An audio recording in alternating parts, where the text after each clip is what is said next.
SNF, for easy, cost-efficient, and sustainable EOR solutions.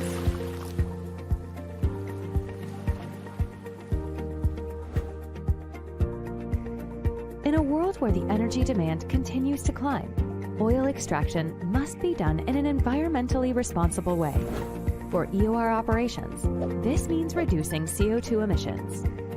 When changing from water flood to polymer flood, the water production can be reduced from 9 barrels of water to 3 barrels of water per produced barrel of oil.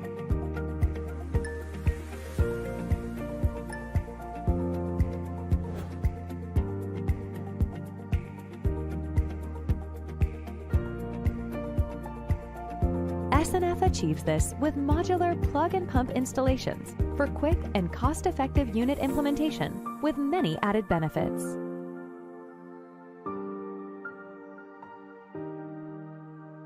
Polymer flooding involves increasing the viscosity of injection water to enhance sweep efficiency and ultimate recovery of oil within a deposit. SNF assists clients through every step of the process, from assisting screening and reservoir studies, polymer logistics, to on-site storage, mixing, and injection. SNF designs, implements, and operates on-site facilities for the client.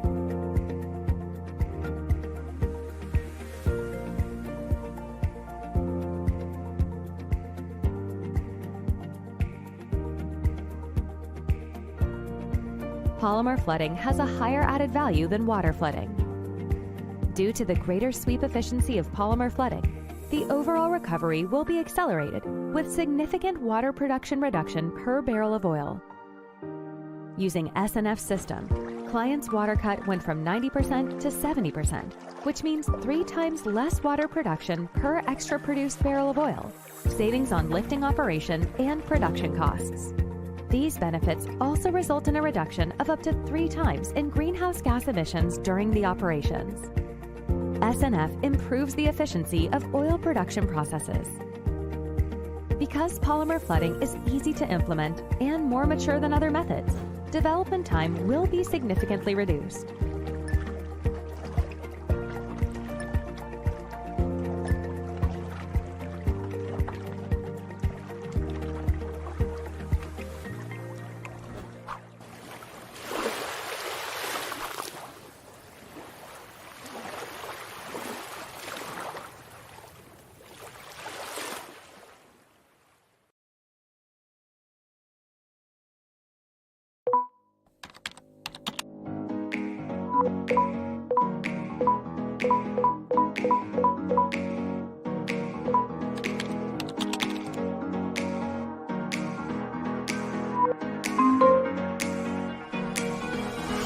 Trabalhar numa empresa multicultural, estar com pessoas de diversos países. Um ambiente extremamente intercultural e poder se desenvolver aqui dentro ao máximo. Você está em contato com gente diferente todos os dias, fazendo coisas diferentes todos os dias, mesmo que você tenha sua rotina na sua área. Você sempre está em contato com pessoas diferentes, de culturas diferentes, e isso é uma das melhores coisas que uma empresa pode oferecer. Todas as pessoas são muito acolhedoras e receptivas, então a gente sente um conforto quanto ao ambiente. Eu estou tendo a oportunidade de ter contato com diferentes visões, diferentes pessoas, me ensinando coisas que eu não imaginava. A oportunidade de aprender muita coisa sobre diversas áreas, não só na minha área de petróleo e gás, mas também na área de negócios. O envolvimento que você tem junto com sua equipe, você se sente realmente abraçado por todos. A gente está sendo bastante ouvido. O RH tem trabalhado muito junto com os estagiários e dando oportunidade da gente criar e trabalhar junto entre si também. Incrível, porque são vários estagiários, então nós conseguimos formar um grupo muito coeso, muito bacana, que você consegue se divertir bastante, além do aprendizado. A integração entre estudante e profissional e também a aplicação prática de toda a teoria que a gente aprende estudando. E também os inúmeros desafios que a gente enfrenta no dia a dia e sempre tem um suporte para conseguir resolvê-los e executá-los da melhor forma.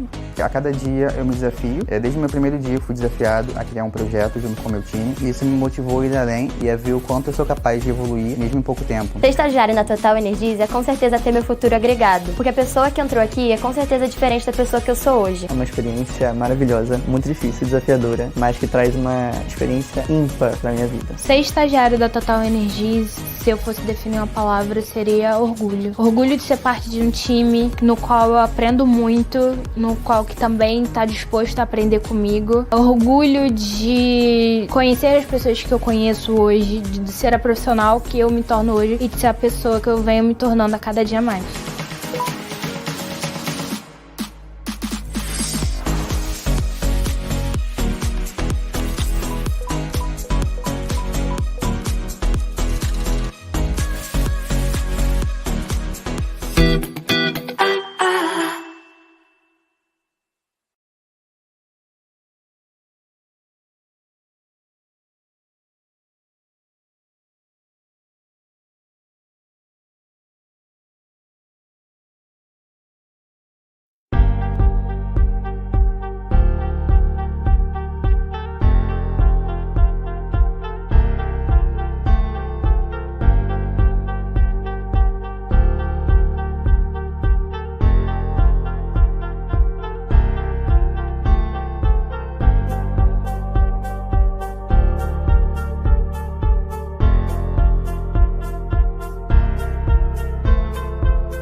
Uh, Hello, everybody.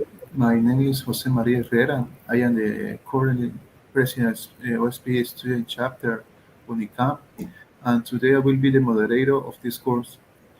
First of all, I would like to remind you that our Kahoot quiz game is now available and will be aimed at 5 o'clock in the afternoon. The prizes are also incredible and it's so worth participating. Check out in the chat and the email that you receive in the morning to get the link and play. I would like to introduce our guests. It is with great pleasure that we welcome Professor John Lee. Before we get started, I would like to make a few reminders to the audience. All opinions on this event refer only to the opinions of the speaker and the participant and not of their respective companies or even of the chapter. Furthermore, is if there is any allusion of discriminatory nature or reference to social, gender, or racial discrimination, the participant will be aware to that he will be immediately notified. Don't forget to send your doubts and questions via chat. The Professor John Lee will answer them in the end of the course. For those who want to intend to obtain a certificate of the course, at the end of the session, a form will be made available to confirm the present, and certificates will be used to those who obtain 75% of attendance according to the form. And finally, don't forget to follow us on Instagram at SPE Unicamp so you can follow our activities in addition to having access of quality information. Now I would like to give the word to Luciano. He, he going to give a brief presentation of our guest, John Lee. Luciano, you can talk. Okay, thank you. So, good morning, everyone. I'm Luciano Martinez, one of the hosts of this webinar. Today, I'm pretty honored to introduce Professor John Lee, who will present in this session our work with the title Using Transient Techniques to Forecast Production. Professor Lee holds the DVG and OE chair in petroleum engineer at Texas A&M University. He holds a bachelor, master's, and PhD degree in chemical engineer from Georgia Tech. Professor Lee worked for ExxonMobil early in his career and specialized in integrated reservoir studies. He has taught at Mississippi State University, the University of Houston, and Texas A&M. He served as an academic engineer fellow with the U.S. Securities and Exchange Commission. Professor Lee is the author of 4 textbooks published by SPE and has received numerous awards from SPE, including the Lucas Medal, the De Gaulier Distinguished Service Medal, and honorary membership. Professor Lee has more than 300 publications and more than 7,000 citations. I'm sure most of you are familiar with Professor Lee's well-known book, Well Tested, which many of us had learned from. After this brief introduction, it's my pleasure to ask Professor Lee to start his presentation. So, Professor Lee, you can start when you want. Thank you. Okay, very good. Well, thank you. Good day, everyone. I'm going to discuss using transient techniques, which has, of course, been something that I've worked with throughout much of my career and a subject of the textbooks, but in a different way this morning. I'm going to talk about using transient techniques to forecast production. The use that I'm going to discuss comes through use of what we call type wells. So let's ask the question, what is a type well and what's it used for? Well, type wells are commonly used for production forecasting, particularly for wells that we haven't drilled yet. Now, this is a short term for typical well production profile. It's a plot of expected well production profile. It could be the mean or average expectation. It could be the P90, P50, or P10 expectation. These are probabilities of certain outcomes. It could, this plot is based commonly on a systematic averaging procedure of production data from wells with relatively longer histories. Here's the typical data that we have to work with to construct a type well. This is a log-log plot of rate versus time, and we have a number of production histories from, maybe 100 wells shown here. And what we have to do is take these data and, using averaging techniques, find, say, a P90 or high confidence profile, that is a fit of the data which we believe will lead to a production forecast which 90% of the time we will meet or exceed. In the middle, you can see sort of a middle data. This is a 50% profile, and on top, a 10% profile, a low probability outcome, but an achievable high side case according to the data that's available. Our job is to construct the type well from this mess of individual well profiles. So how do we go about constructing our type well? Well, we have to select the wells like the wells that we showed on the previous graph, on which we will base our forecast. Now, it turns out in practice, we usually need more than 200 wells in order to go through the process that I'm describing, wells with clearly defined trends, minimum noise. And what we do, we place these wells into distinct bins. And when we bin, we need 50 or more wells in each bin in order to ensure statistical confidence. That is, to ensure that when we average the profiles of wells in the individual bin, that there will be enough wells that our average will represent a true average of the entire population. We need to segregate our wells by reservoir fluid type. We certainly wouldn't want to average dry gas and retrograde gas wells together, or volatile oil and black oil wells together. We do need to segregate by fluid type. How might we sort for purposes of putting these wells into bins in which we believe we have comparable properties? Well, intuitively, we would think that geological similarity in the area from which these wells produce would be important. The date of first production or the vintage of the wells, If the wells have been hydraulically fractured, the size of the fracture, the fluid type used in the fracture, the completion technique, the location of the wells, the spacing between wells, the operational practices, even who the operator is, because different operators operate in different ways. Now, we're going to look at a systematic sorting procedure a little bit later in our lecture using scaling, which can allow us to significantly reduce the number of parameters. But for now, recognize that we have maybe these different parameters, maybe each requiring a separate band, meaning if we have to have, say, 50 wells in each band, we're going to need a lot of wells to work with. So, for example, should we sort data by operator or by vintage? Well, the answer is sometimes.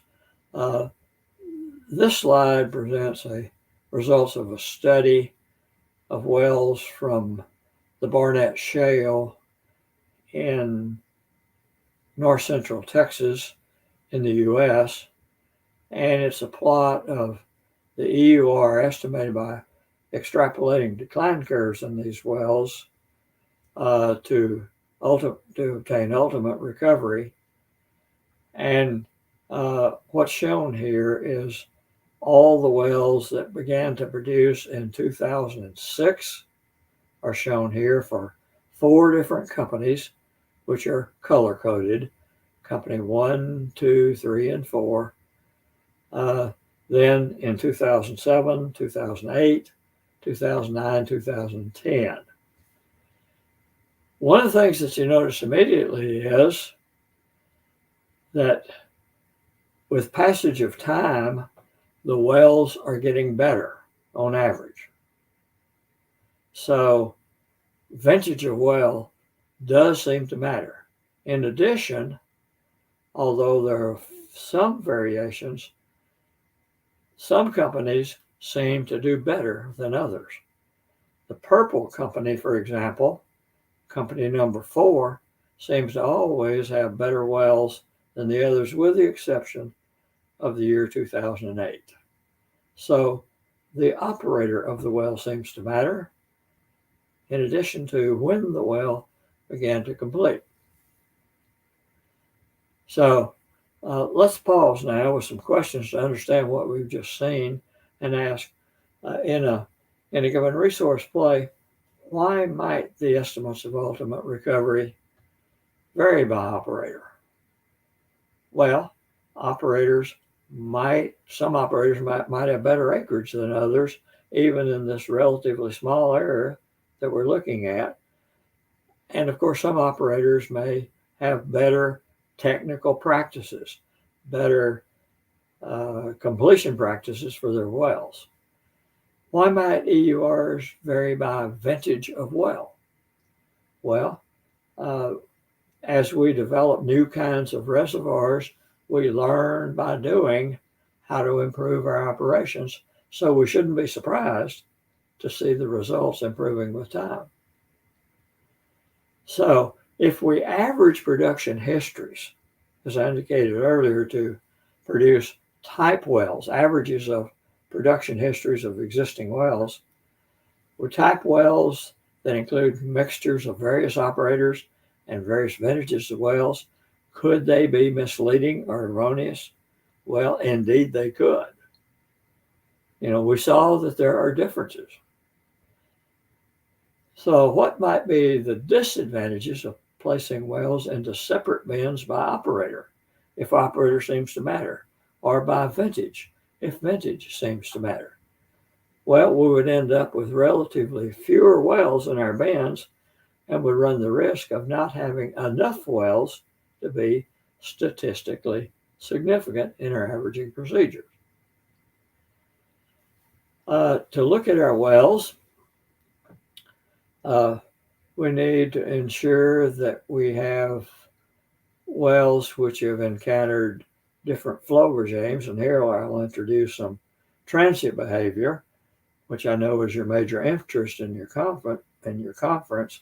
But in analyzing production histories, we like to look at log plots of rate versus some sort of time function. The one that I use here is called material balance time, which is cumulative production divided by instantaneous rate. And what we see here is a complete well history where we have, during early life of this particular well, we have a slope of 1/2 minus 1/2 on this log plot. That turns out to be the signature of transient linear flow from the matrix in the reservoir into the hydraulic fractures that have been created. And we see that continuing for a long time. We see a transition, and then later we see the data falling on a line which has a slope of -1. That's the signature of a well that has reached boundary dominated flow, sometimes called pseudo steady state flow. It is draining its entire associated drainage area. We need to look at all our wells and identify the flow regimes that we have in the wells that we're analyzing. Like, are some of our wells still in linear flow? Have some reached boundary dominated flow? We need to understand this as we work with our wells. Now, the boundary dominated flow that I'm describing here, and this is the situation that I'll be dealing with mostly because this is the situation of greatest current interest in North America, and that is in unconventional reservoirs and resource plays. The boundary dominated flow occurs in between adjacent fractures. But let me show you typically the way these wells are completed if you're not familiar with it.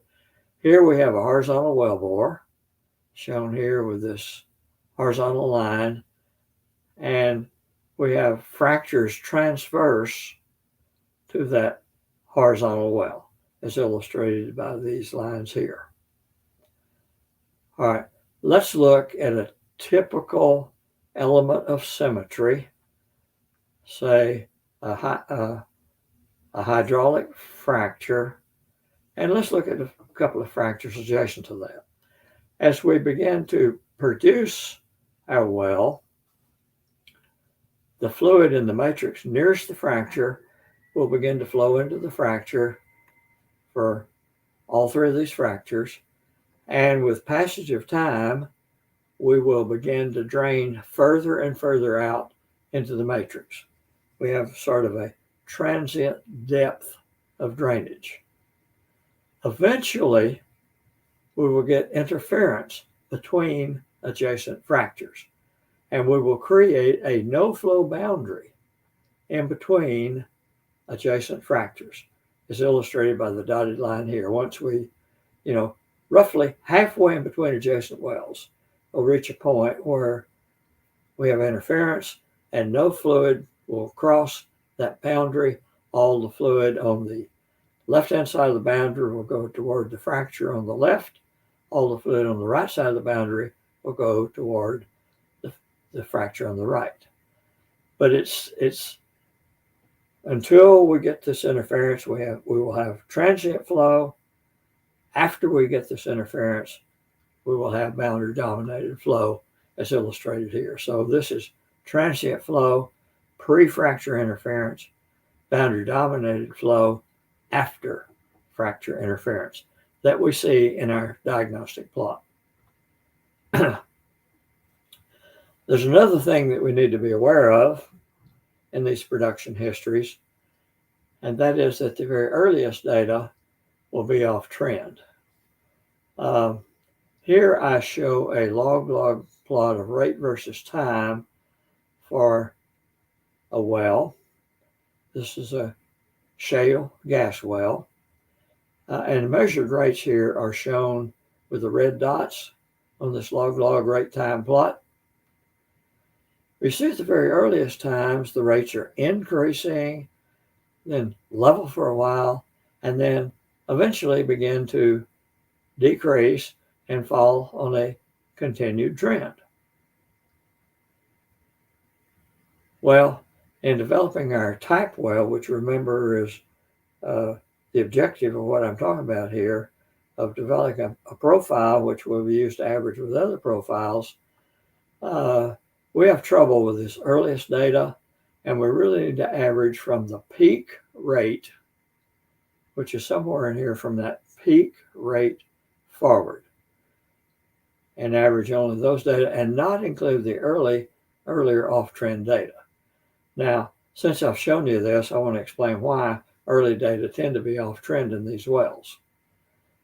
These wells have all been hydraulically fractured, as I've indicated, and in earliest production, we produce back some of that fracture fluid. And if this is a gas well, that's going to limit the gas rate until we produce all that fluid back. In addition, these wells tend to be choked back. And notice on this plot, a yellow curve, that's a plot of wellhead pressure, and presumably bottom hole pressure is correlated very well with wellhead pressure. Well, we see wellhead pressure coming down with time and finally reaching sort of stabilized value after some time. But this well has been choked back for a considerable period of time. This changing bottom hole pressure decreases our ability to identify the true flow regime that's going on. And not until the well has reached pretty close to an unchanging value do the points begin to lie on a sustained trend, which they do in this case, starting at 60 or 70 days and continuing throughout the full length of this production history, which is about 2,000 days, which is on the order of 5 or 6 years. So we need to analyze the data from peak rate forward. The earlier data, that's separate. We have to find an add-on segment for it. Now, to the situation that I'm going to be describing with you in this lecture. We need to minimize the number of separate bins into which we place our wells. We need to maximize the number of wells in each bins, again, as I said earlier, to ensure that we have a statistically representative sample of our entire population for wells in these individual bins. As an example of what might go into a bin, we might sort wells by the length of the horizontal well, the length of the lateral. But if we do that, that could lead to an excessive number of bins, because in the way that we drill in North America, these lateral lengths are different depending on property ownership of the land on which we drill the wells. Well, a possible solution to that problem is to scale the production from each well to common reference conditions, like a common reference lateral length. In other words, take our production and divide it by the lateral length, the length of the horizontal well. And that would imply that if we double the length, that should result in doubling the rate and doubling the expected recovery, because all the other parameters affecting production would presumably be the same. So scaling offers a way to take wells with different kinds of characteristics and scale them to common conditions, which will then allow us to put more wells in these bands and thus to arrive at statistically representative bin sizes, or number of wells in a bin. In our workflow to do this, we need to identify the flow regimes that we have in our wells. And I illustrated on the diagram earlier that we have early cleanup and choke flow. We need to exclude that from our fit. we have transient flow, and in horizontal wells with hydraulic fractures, that transient flow is usually in the linear flow regime. And then later, after we get fracture interference, we have boundary influence or boundary dominated flow. So after all this introductory commentary, let's ask, what's the problem? Well, in type well construction, we need to sort our wells that are in our resource play of interest into distinct bands to avoid mixing apples and oranges. And this is what I've been saying in my introductory comments. But as I've indicated, there's so many variables that would appear to affect the binning that might make a number of wells in each band quite small. And these small bands can lead to non-representative sample size and large numbers of bands. So what's the solution to this problem? Well, that's what really I'm going to focus on in the remainder of my discussion here today. We want to scale wells to a common set of reference conditions, and if we can find a way to do that logically and systematically, that can significantly reduce the number of bands. And it turns out the key to being able to do this successfully is to find wells that have common curve shapes for plots of rate versus time. And that may be sufficient to determine the appropriate bands for these wells. Now here's some important observations. Most production profiles for fractured wells in low permeability reservoirs, they appear to exhibit two key flow regimes: transient linear flow followed by boundary dominated flow. Fortunately, we have a type curve which was developed and explicitly designed to model production behavior for wells with these two flow regimes: transient linear flow followed by boundary dominated flow. Those, I presume that you have a great deal of interest in well testing, and so those of you with that background in well testing should be quite familiar with type curves, but maybe not with the Wattenberger type curve because it has a very special use for wells which have transient linear flow followed by boundary dominated flow. But that's the situation that we actually turn out to face in these wells that are dominating development in North America and to some extent in South America, in the Vaca Muerta formation in Argentina, for example. The Wattenberger type curve really was developed to model vertical wells, as illustrated here, which have hydraulic fractures, and that's illustrated with the plane going through the well, in bounded drainage areas, which are shown here as the sides of this red box.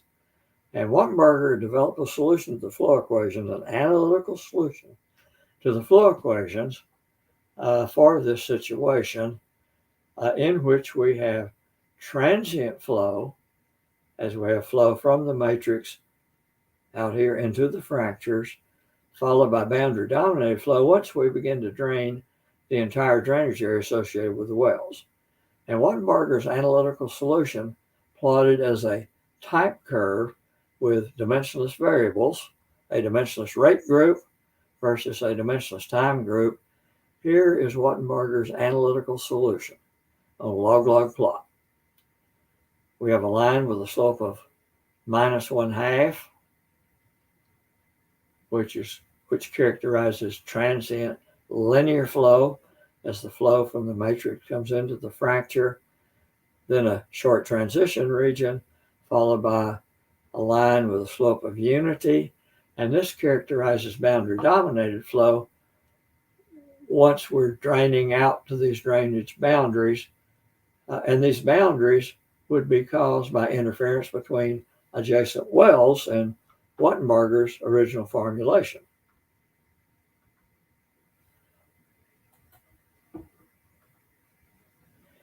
So here we see this half slope line for linear flow and the unit slope line for boundary dominated flow with a brief transition region in between.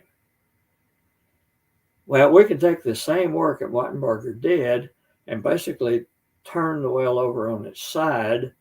And now in the industry today, we're dealing with wells which have multiple fracture stages, as I illustrate here. And we produce from the matrix into the fractures. And then, of course, the fluid from the fractures flows immediately into the wellbore and thus ultimately to the surface. But we have one fracture stage after another after another. I'll introduce a bit of nomenclature here now, which we'll make use of. Let's call the spacing between adjacent fractures S of F, and the half length of the fractures, the distance from the well to the tip of the fracture, we'll call that S of F. And using some nomenclature that Wattenberger used in his solution, the symbol Y sub E, that stands for half the fracture spacing, the distance from the fracture to the point of interference between adjacent fractures, which we have in here. So here is Wattenberger's type curve modified and with nomenclature like I've introduced here, a dimensionless time group and a dimensionless rate group. And again, the idea is we believe that if we're dealing with situations in which we have transient linear flow, as we're likely to have in these development of these unconventional resources, if we have transient flow from the matrix into the fractures, like we've illustrated here, and once we get interference between adjacent fractures, then we'll have boundary dominated flow that we would expect in practice to see shapes of production profiles that look like this. Well, let's see what we actually observe in practice, because what I've just described is somewhat theoretical and idealized. So here's an example gas well from the Barnett Shale. This is a plot for this well of rate versus a time. Now we're going to use a time called material balance time, cumulative production divided by rate. And it turns out that on a log-log plot of rate versus material balance time for our wells, we will see early off-trend data caused by fracture fluid cleanup and perhaps choke flow, but followed by data which fall on a line with a slope of 1/2. And you'll notice in here guidelines which have slopes of 1/2. Well, these data from this well from the Barnett Shale fall on that half slope line, just as Wattenberger predicted in his theoretical model, a bit of transition. And then we have guidelines showing a slope of -1.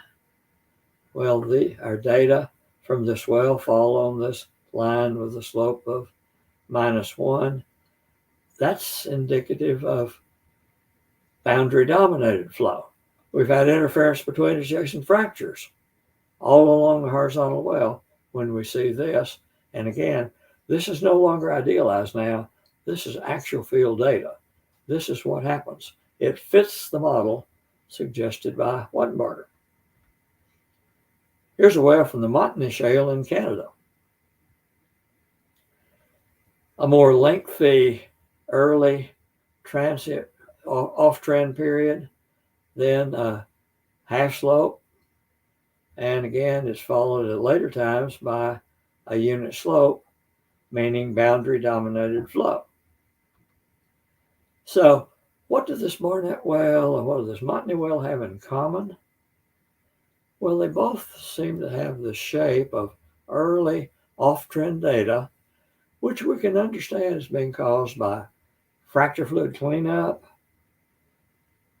and choke backflow, followed by a half slope line we can reasonably interpret as transient linear flow from the matrix into the fracture, followed by a brief transition, followed by a unit slope line, which we find from theoretical analysis and from Wattenberger's work characterizes boundary dominated flow, or some call it pseudo steady state flow in these wells.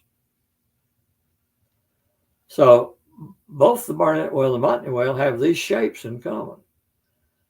Now let's ask, in what ways do these wells differ from the shapes on the Wattenberger type curve that I illustrated just a few slides back? And the answer is the early data tend to be off trend, caused by fracture fluid cleanup and choke back flow. But we understand the reason for this, and so we learn to expect this and exclude those data from our analysis with the Wattenberger type curve. So this summarizes the early off-trend behavior. It's almost certain to be decreasing bottom hole pressure with time, coupled with fracture fluid cleanup and perhaps some damage in the fracture. We could correct our plot by using pressure normalized rates, rate divided by pressure drawdown, but pressure data are frequently unavailable in the field, and it takes a lot of analyst time to do this, so this is not often done. We can live with these early off-trend data once we understand the cause. All right, let's look at another resource play, the Fayetteville Shale in the state of Arkansas in the U.S. And what do we see? Early off-trend data, data following on a half slope line, a transition, data following on a unit slope line. Here's an oil well from the Niobrara Shale in the state of Colorado. Early off-trend, half slope, transition, unit slope. An oil well from the Eagle Ford Shale, far south Texas into northern Mexico. Same characteristics. The Bakken Shale in North Dakota, very close to Canada. Off-trend, half slope, transition, unit slope. So what do these wells from all the formations that we've examined have in common? Well, they all have these same shapes, despite the fact that they are widely dispersed geographically in different kinds of rock, different lithologies, different operators, different vegetages. They all seem to have the same shape. And what do they have in common with the Wattenberger type curve? They all have the shape that we predict by looking at Wattenberger's analytical solutions to the flow equations.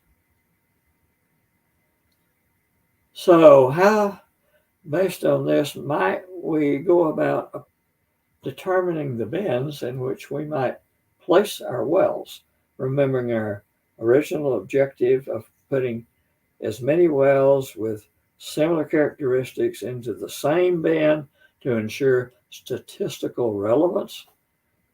Well, what we're going to suggest is placing all the wells with the same shape on a rate time, actually rate material balance time plot during both transient and boundary dominated flow, placing all these wells into the same bin. Again, material balance time, that's cumulative production divided by rate. For oil wells, N sub P for cumulative oil production. For gas wells, G sub P for cumulative gas production. So I showed you one well from the Barnett Shale earlier. Here's a group of 25 or 30 wells from an area in the Barnett Shale. Now, the profiles are clearly different on these log-log rate versus material balance time plots. But even though the profiles are different. They're different levels here, and the curves may bend at somewhat different points. The shape is all the same. And in fact, if we shift those curves horizontally and vertically onto a common curve, like say the Wattenberger type curve, we find that they all fit that curve fairly well. Not perfectly. And of course, the early data are going to be off. And there's some problems at later times when wells load with liquid and so forth. But basically, if we shift horizontally and vertically onto a common reference curve, like the Wattenberger type curve, they're all the same. They all have the same shape. The Montney, okay, different levels, but we can shift them all to the same common shape. The Fayetteville, they all can be shifted to the same common shape. The Niobrara, same shape. Eagle Ford, all the same. Bakken, same shape. So what do these groups of wells from different formations have in common? Well, by shifting to a common reference condition, these shapes can all be shown to be the same. And what do they have in common with the Wattenberger type curve in particular? They all fit the Wattenberger type curve. And why does this commonality occur? Because in every case, in every one of these formations, what we actually have here is early off-trend data, which is going to differ by operator and by location. But after that, transient linear flow followed by boundary-dominated flow in every case. Exactly those conditions that Wattenberger modeled with his type curve that he proposed to the industry a couple of decades ago. Now, how does that shape help us scale wells to common reference conditions? Because that's ultimately what we're going to try to do.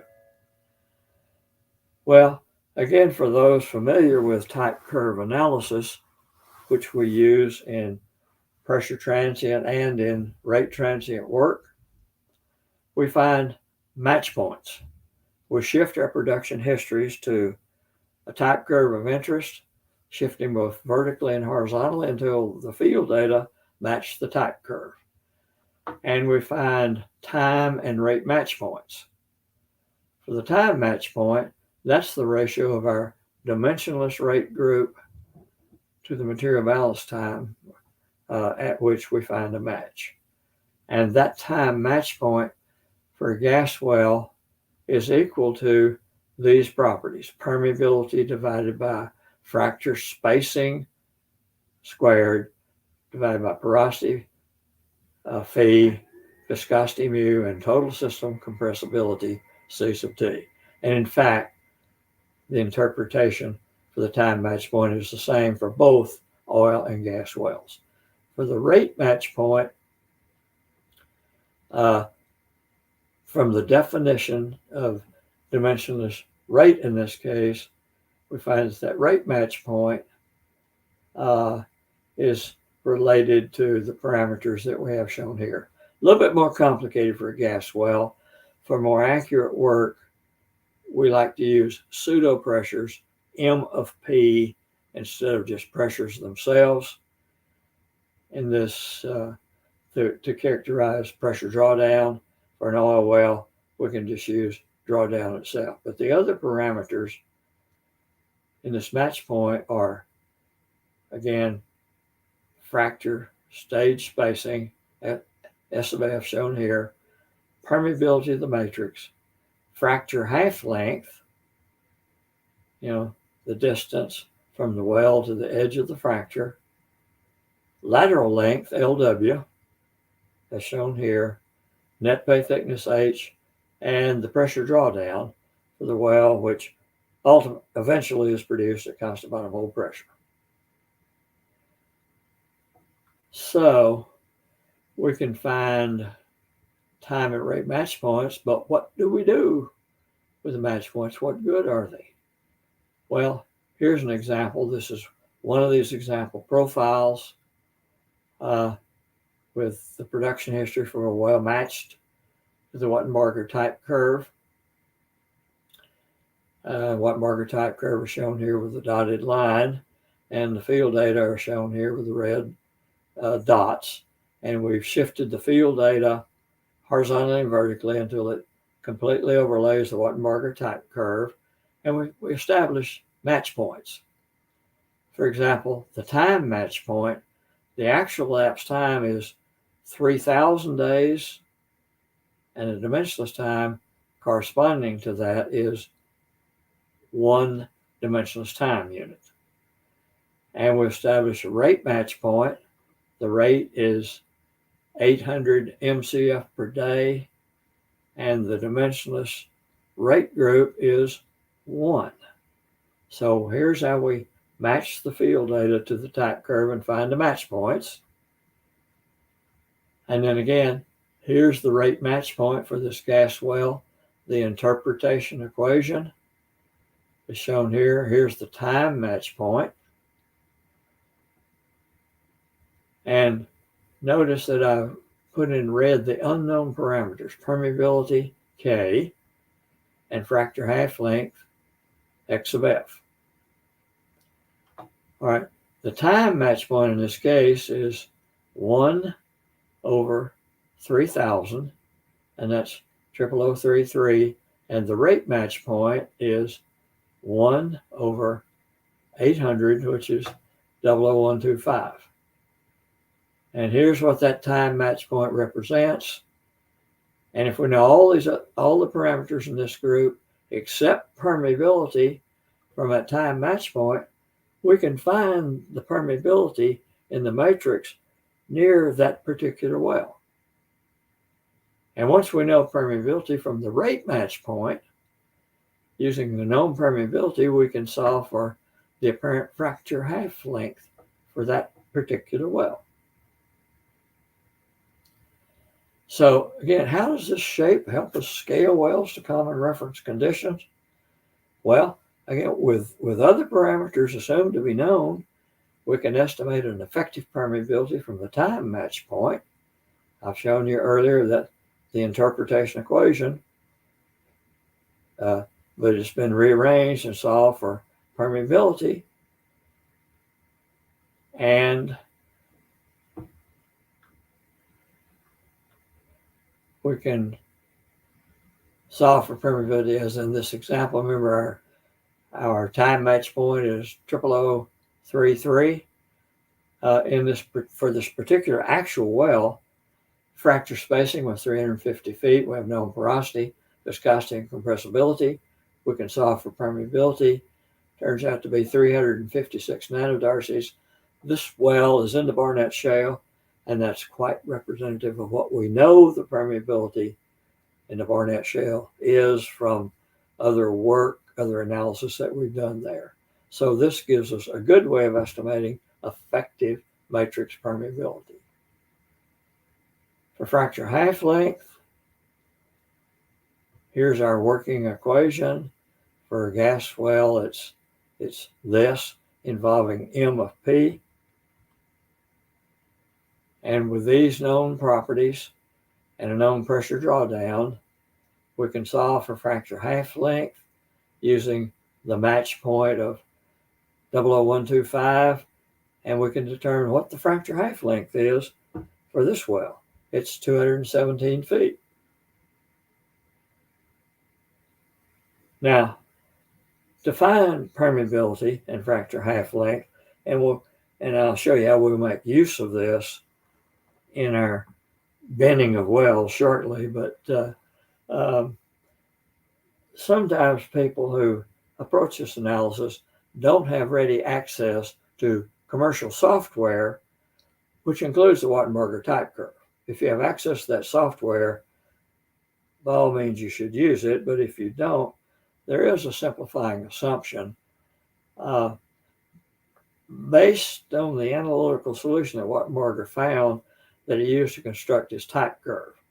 And Wattenberger found that if we find the time at which that half slope line ends, that's the end of transient linear flow, and find the rate at that time, the analytical solution says the dimensionless time at the end of transient flow is 0.25, and the dimensionless rate is 1.44, but simply finding that time to the end of linear flow, and the definition of dimensionless time, that allows us to solve for permeability directly from Wattenberger's solution. And knowing permeability directly from Wattenberger's solution, we can actually solve for fracture half length. So we don't have to have the type curve match. We're better off if we do, because what we're depending on here is finding the point, perhaps among noisy data, at which we see the beginnings of a change in trend. But if we don't have a type curve available, we can still just look at the trend, look at the time at which linear flow ends, and still expect to do a reasonable job of finding permeability and fracture half length. So now, how does knowledge of permeability and fracture half length from either type curve matching or simply using Wattenberger's solution, how does that help us with scaling and placing wells into bends for purposes of type well construction? Well, that's the issue that we're going to deal with next.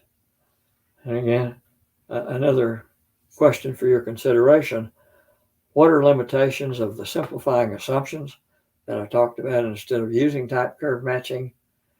It's the limitation of finding that point at which the flow regime changed from transient linear to a transition toward boundary dominated. And then finally, can we make any of these calculations if we don't know fracture spacing, S of F? Well, the answer is no, but for your wells, your own wells, you will know S of F. And for wells operated by others, there are public data sources. So that's really not an issue. I'm going to skip over this example in interest of time, and now look with you an example which will lead you toward this bending procedure. We took a section from the Barnett Shale to use as this example, and there are 100 horizontal wells in this area. This is a map view of wells and with the horizontal lateral shown here. And there are 100 different wells here. What we found here is that in these 100 wells, 72 of them were still in transient flow. 28 of the wells had actually reached boundary dominated flow. Well, it turns out that for a well that has only transient flow, we cannot find a unique match on the Wattenberger type curve. If it's still in transient flow, we're going to have this straight line with a slope of -1/2, and that line with a slope of -1/2 could fit anywhere on the Wattenberger type curve. So you can't find a unique fit. So we have to work first with our wells in boundary dominated flow, and that's what we did first. Now for the wells, for these wells, this is a histogram of the lateral lengths of the wells. They range from fairly short, less than 2,500 feet, up to more than 6,000 feet. Here is fracture stage spacing in those wells, which we knew. And again, it's variable. This varies by about a factor of 2 among wells in our sample. And here are production profiles for those 28 wells which had reached boundary dominated flow. Log rate versus material balance time plots. And here are the profiles, and what we have to do is take each well, shift it horizontally and then vertically until it matches the Wattenberger type curve, and for each well, find a set of match points, time match point and rate match points like I illustrated earlier. So here's what we did with these wells, and notice that each one of the 28 matches the Wattenberger type curve.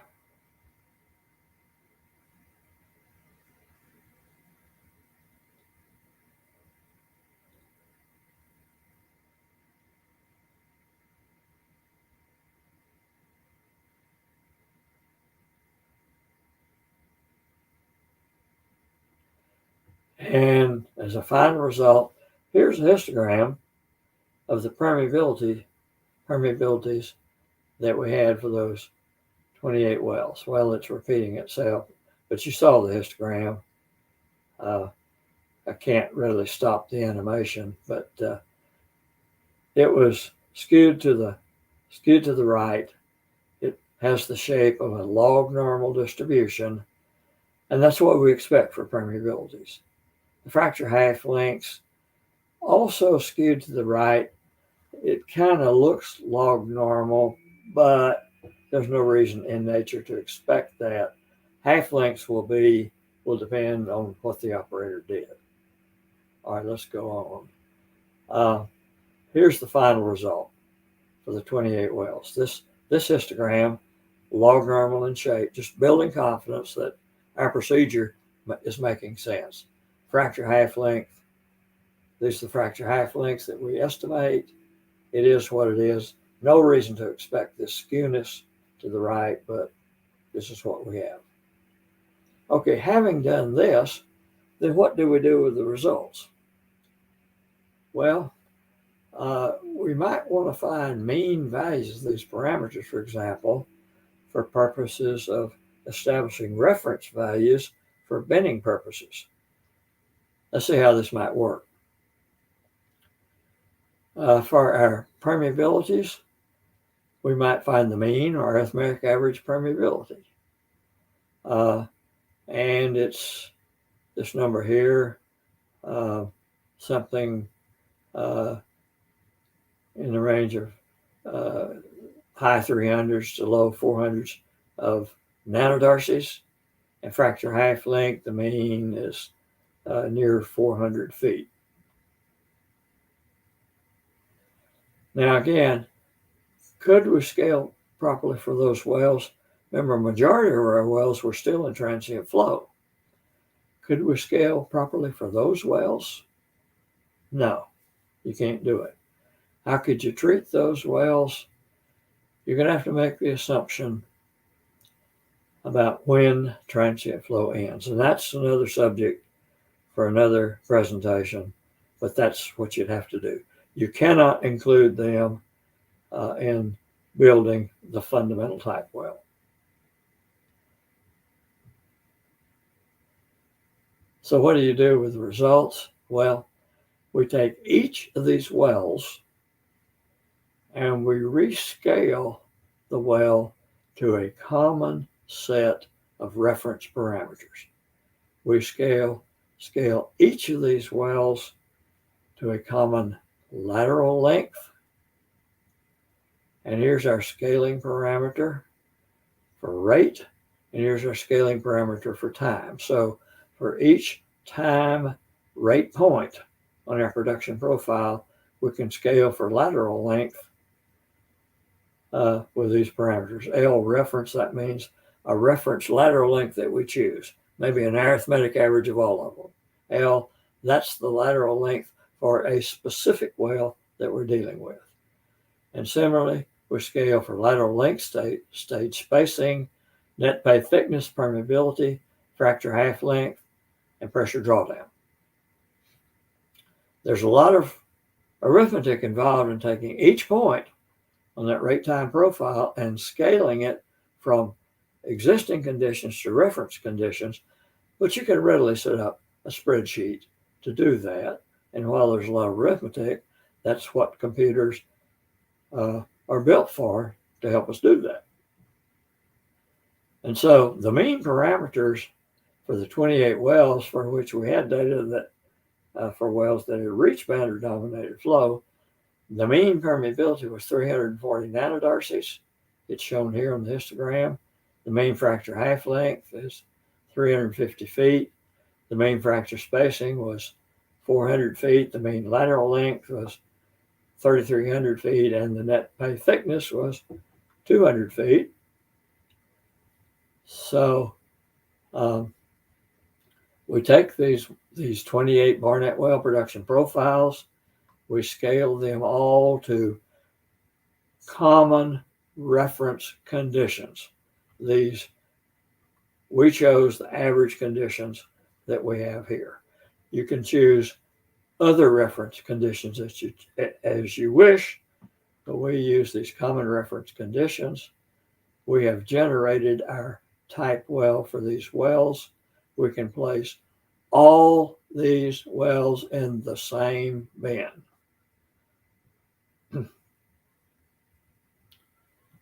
So, in summary, the problem that I've dealt with here is we need to populate bands for wells with as many apparent different production profiles. We need to populate bands with these wells by putting as many wells as possible into these bands. How can we do this? We can do this by scaling our wells to a common reference well using the basic principles of the Wattenberger type curve. There are other type curves that we could use, but the Wattenberger type curve seems to work most often in resource plays, and that's why I focused on it. And the value of being able to do this reduces the uncertainty in forecasting. We put all our wells, it turns out that every one of these wells that have reached boundary dominated flow could be placed in the same bin. So we end up with only one bin instead of, as many bins as parameters that we want to consider for binning purposes. We don't have to bin wells by different permeability. We can scale to a common permeability. We don't have to bin wells by different lateral length. We can scale to a common lateral length. We don't have to scale wells to different fracture spacing and thus to different completion designs. As long as these shapes overlap one another, we can scale everything together. Now, what I've just described is a type well construction practice that is based on sound theoretical principles, sound fluid flow fundamentals. It's based on the Wattenberger type curve, which is an analytical solution to the flow equations. And it's just an efficient use of that type curve. Most of the type well construction practices in use in the industry today are actually empirical, and they don't include fluid flow fundamentals. Instead, they bin wells by characteristics that are as common as possible, but without scaling for anything much beyond, say, lateral length. The analyst just averages the well production rate at each given time and calls that the type well to be used for new wells to be drilled in that area. I hope it's clear that the process that I've described here is much sounder because it is based on fluid flow fundamentals, but that use of fluid flow fundamentals allows us to create bands with large numbers of wells statistically representative numbers of wells, so we avoid problems of the sample size being so small, but we just can't realistically consider it to be representative. And so this scaling, that allows us to create type wells based on a set of known properties. You know, for example, if some of our wells can be considered to be pineapples and others strawberries and others another fruit, what does an average of those wells physically really represent? I think pretty dangerous to say much of anything. But if it's an apples to apples comparison, I think it can be quite meaningful. So I'll suggest to you that scaling can dramatically improve our forecasting methods, and it can reduce the uncertainty around the typical performance of a specific design that we're going to use in the future, because our reference parameters don't have to be those averages of existing wells.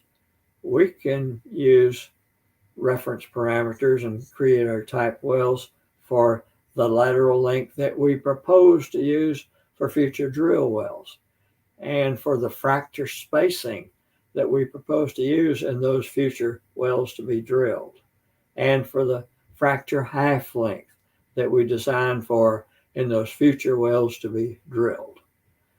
And so because of this scaling, not only can we put all the wells in the same bin, but we can scale to a common reference source which reflects what we're likely to do in practice in the future. So this concludes my prepared presentation, but we've left plenty of time for questions or comments if you have any that you would like to ask or address me with. So I'll certainly open the floor now for your questions and comments.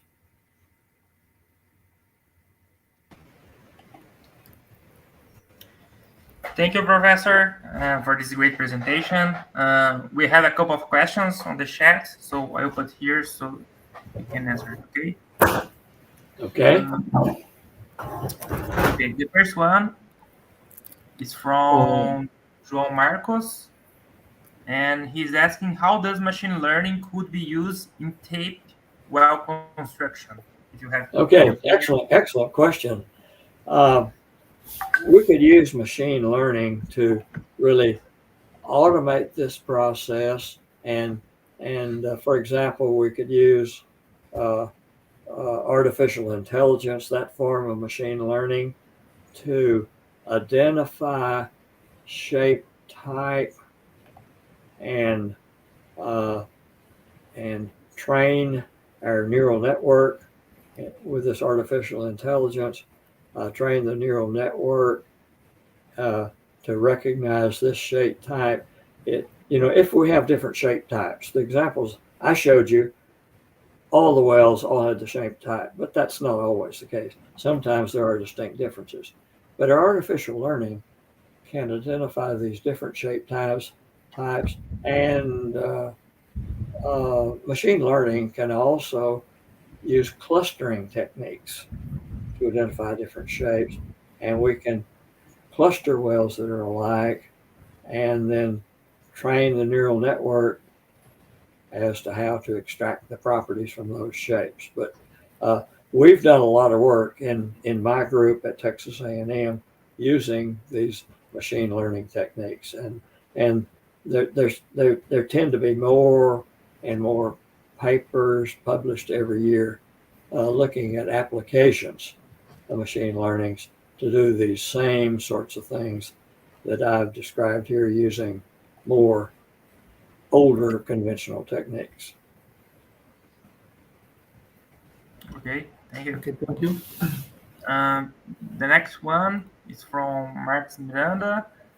He's saying, congratulations on the excellent presentation. I'd like to know, what are the main tape curves used for well testing? Most of the unknown issues in well testing include estimating reservoir permeability. That's the single major unknown. We want to know what that reservoir permeability is, because until we know that permeability, we're not able to do a good job of forecasting future production or modeling that well. If the well has been hydraulically fractured, as is the common case in wells in lower permeability reservoirs, which are so common today, well, if it's been hydraulically fractured, we need to know the fracture length of the wells, and only then with that fracture length and permeability can be forecast. And it gets more complex than that.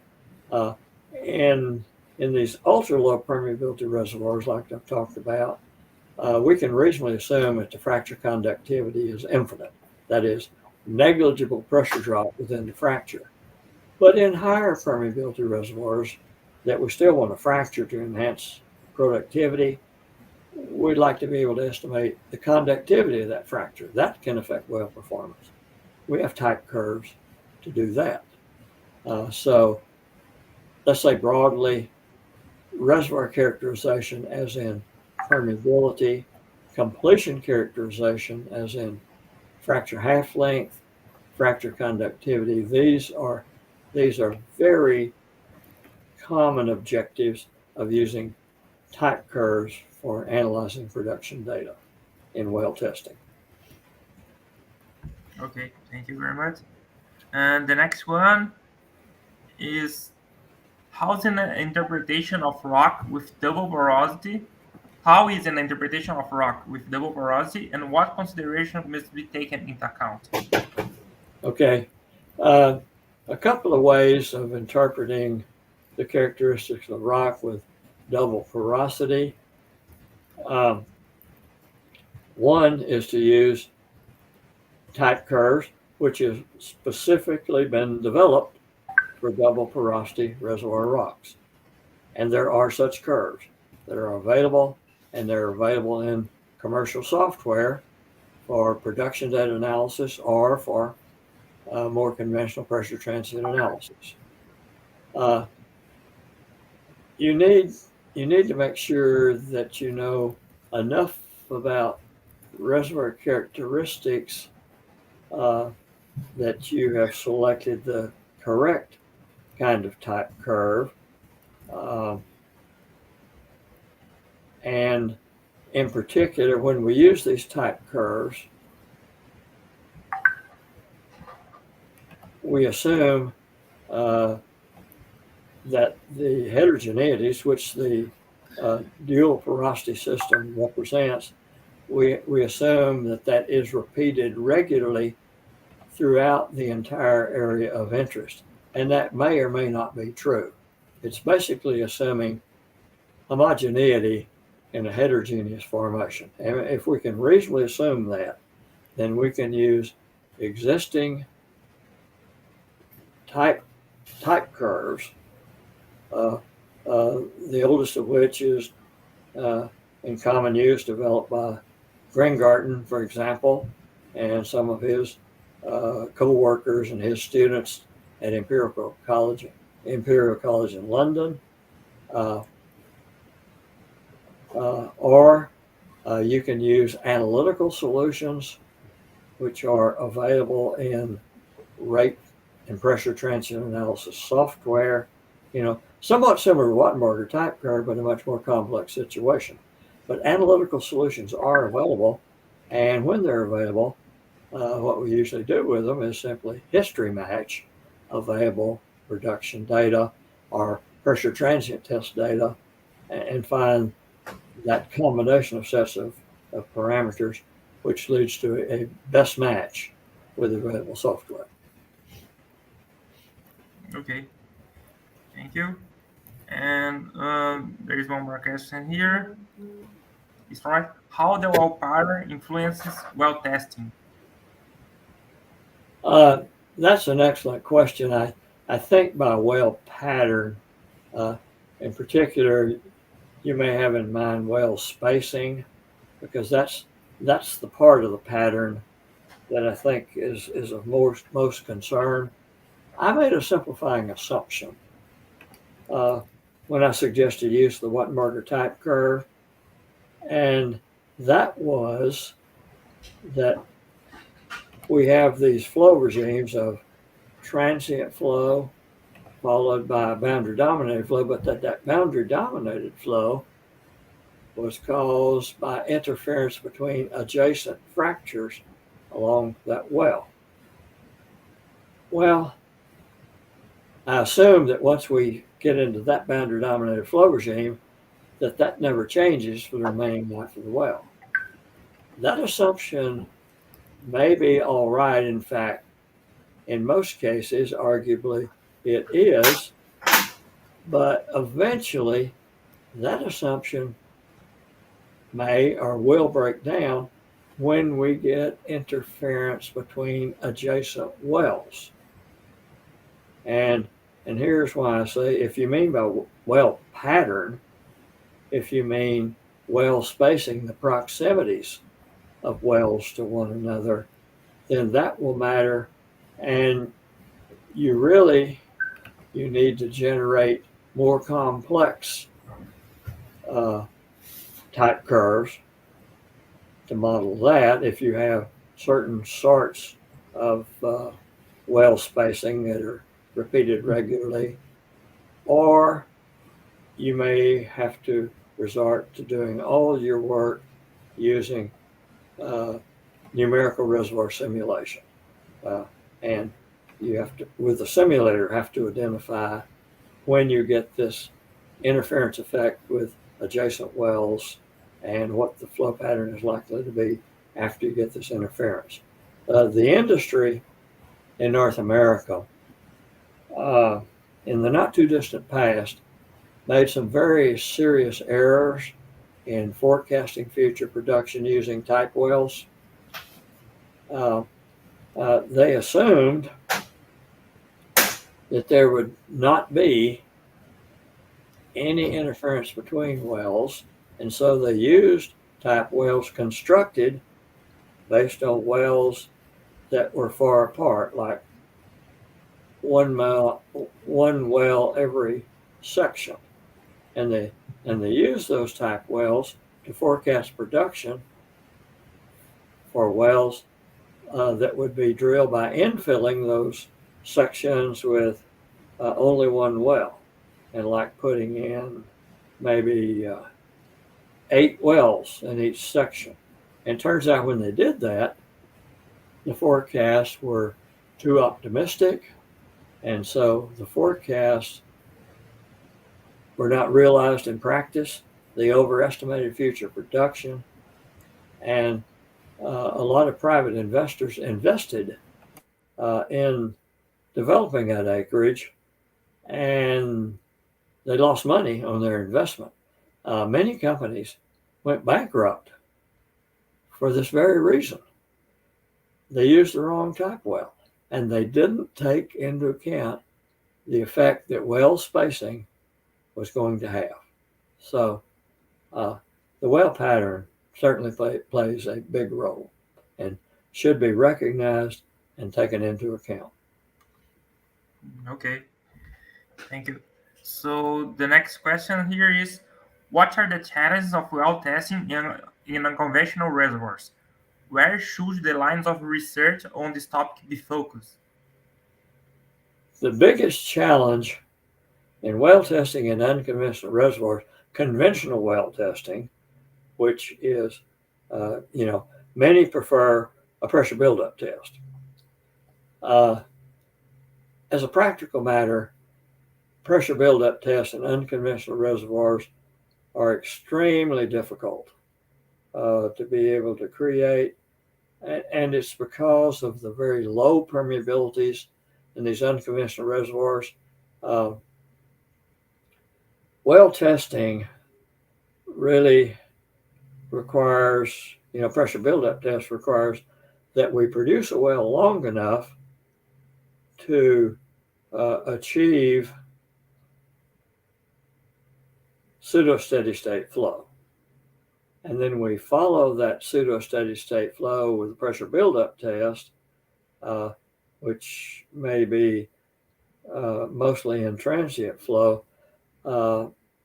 but interpreting that buildup test fully really requires that it be run long enough to also during the shut-in period to also feel the effects of the reservoir boundaries. Well, the lower the permeability, the longer the time period required to achieve pseudo steady state prior to the test, and the longer it takes to feel the effects of the boundaries during the shut-in period. And by longer, I mean this can take a matter of weeks or months to achieve the flow regimes that we need to achieve to properly interpret the test. And so the idea of just routinely shutting in wells for a day or two to run buildup tests is ordinarily completely out of the question. You just cannot get interpretable data because you can't feel the effects of boundaries in that short period of time. So the only success that I have seen people to have with well testing in unconventional low permeability reservoirs comes from cases where people take advantages of required, for some reason, long-term shut-in periods following long-term production periods. As part of routine operations, a well may produce for several months and then for some reason have to be shut in for some mechanical reason, some field operational reason. And when that happens, and when we're dealing with a well which has a permanently installed bottom hole pressure gauge, in that case, we can get transient well testing data, which we can analyze using traditional or maybe even somewhat advanced tools available in pressure transient analysis. But, as far as what we're used to in conventional reservoirs, when we say, well, let's run a buildup test, let's produce a well for a while or take a well on production, let's shut it in for a couple of days and get some buildup data, you just can't count on that working. They're real problem. Where should lines of research on this topic be focused? Well, we have investigators at our university. Tom Blassingame is among them, for example, who has focused on continuing to apply traditional well test analysis techniques, but techniques which take into account the unusually low permeabilities in these reservoirs and trying to understand what we see in the signals in this case. Most of the work and the work that I do really is just said, I've pretty much given on the usual conventional pressure transient techniques, and I depend now on rate transient techniques, and I depend for most of my work on analyzing the long-term production profiles.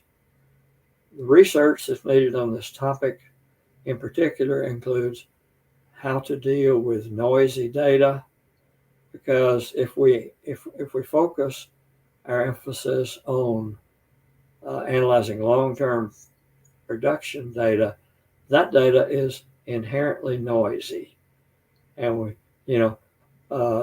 make a lot of use of derivatives of responses in well test analysis. Getting good derivatives of noisy production data for purposes of reservoir and completion characterization, getting good derivatives is extremely difficult to impossible. But we focus on things like how to work with the data, how to identify outliers and remove outliers, considering them to be noise, but to remove the noise from the data without affecting the signal, for example. And that problem is easy to state, but it's very difficult to solve because with many smoothing techniques, for example, that are used in the industry, by the time we smooth data enough to be able to get good representative derivatives of the data for well test analysis purposes, we've also smoothed out a lot of the signal, maybe almost all of it, that we need to really characterize that formation. So we've been looking at focusing particular at data analytics in our work, smoothing without destroying the signal. We have been focusing increasingly on use of machine learning techniques. We have so many wells and so much data to analyze that we need to find ways to do this quickly and reliably and not depend on so much human intervention. So that's certainly an area of research that's well worth continuing to focus on. Okay, thank you very much. We have one more question here. It's from Akimuda. Is transient techniques the most appropriate method of production forecast considering fracture reservoirs? It depends on the nature of the fractures. If the fractures dominate the behavior, and if we reach what I'll call pseudo-steady state quickly, because the fracture permeability dominates the overall system permeability, transient techniques may not be the most appropriate method. Instead, more bulk type methods may be appropriate. However, in fractured reservoirs, we still make widespread use of transient techniques. So there's still opportunities here. I suppose the person asking the question may have a fractured reservoir or deal with fractured reservoirs generally. Transient techniques are appropriate if you have a reservoir of a type that has been studied, and there are a lot of good papers been published about how to work with these fractured reservoirs. You'll probably find some existing technology in the literature to help you deal with those fractured reservoirs. If you're dealing with something for which you can find no modeling available in the literature, well, there's going to be some research involved. I wish I could give you a more definitive answer, but sometimes transient techniques are quite appropriate, and sometimes we don't know yet how to use them appropriately. Okay.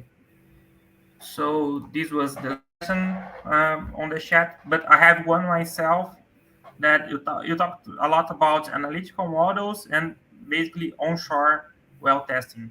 And I'd like to know your opinion about offshore well testing and the use of numerical simulations to forecast if it's accurate enough or not, or what are the main issues.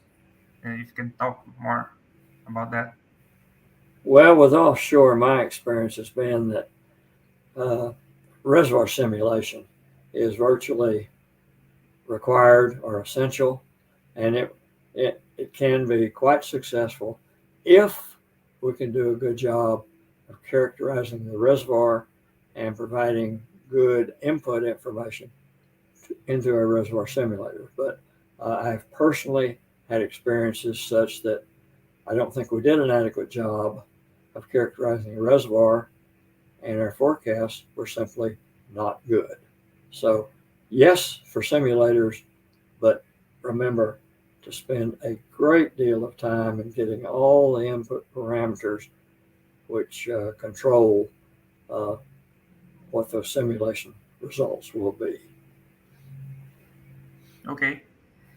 Thank you very much, Professor. I don't know if Jose would like to say something. I can't listen to you.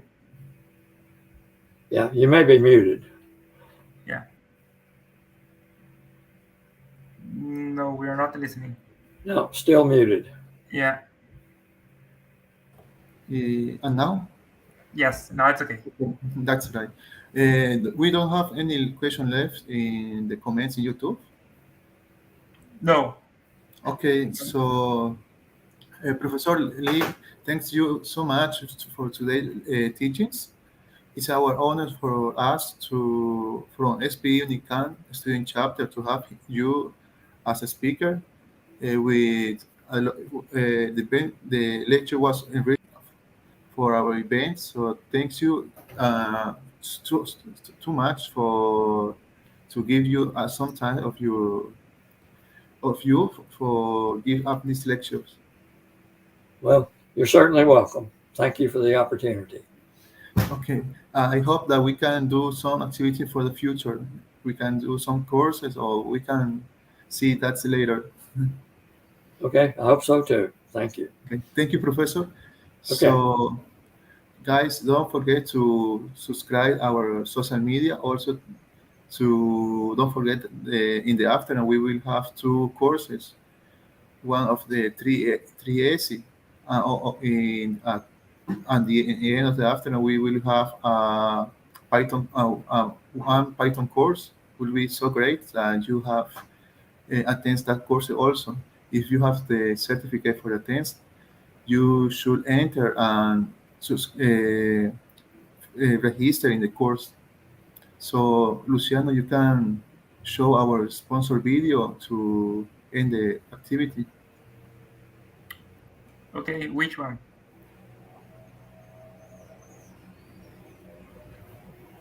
Okay, well. Okay, thank you, I guess Professor. I'll leave now. Thank you very much. Thank you, Professor. See you.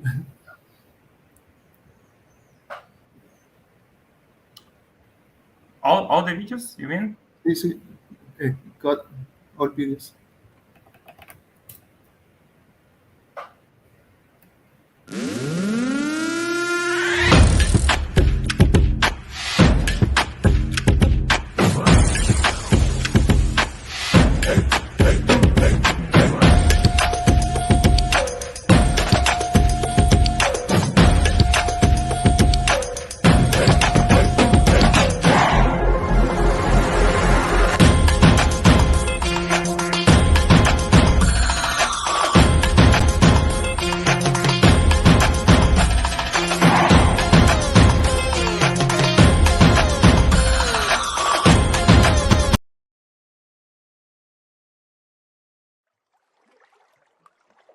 SNF, for easy, cost-efficient, and sustainable EOR solutions.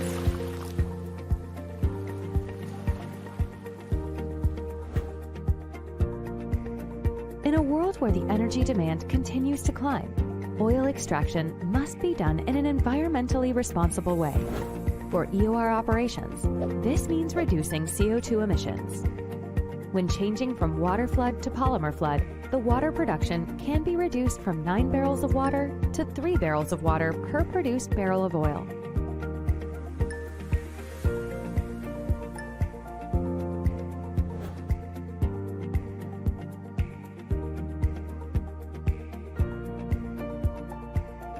SNF achieves this with modular plug-and-pump installations for quick and cost-effective unit implementation with many added benefits.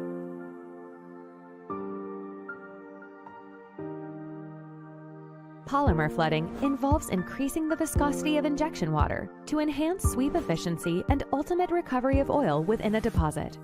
SNF assists clients through every step of the process, from assisting screening and reservoir studies, polymer logistics, to on-site storage, mixing, and injection. SNF designs, implements, and operates on-site facilities for the client.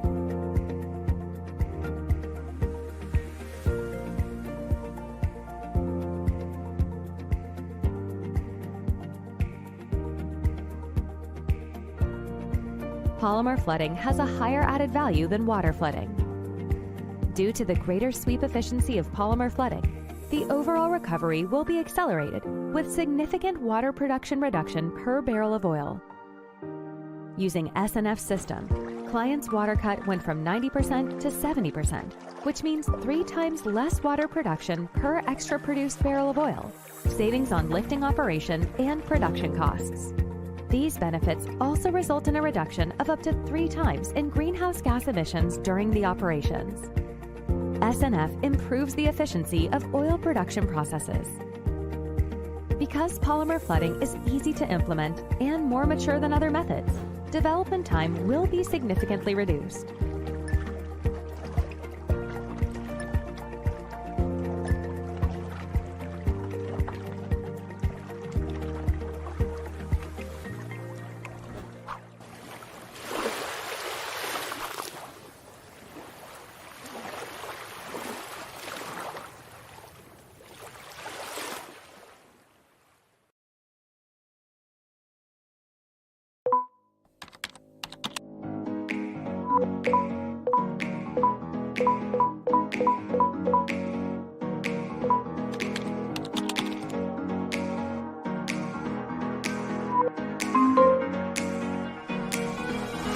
Trabalhar numa empresa multicultural, estar com pessoas de diversos países.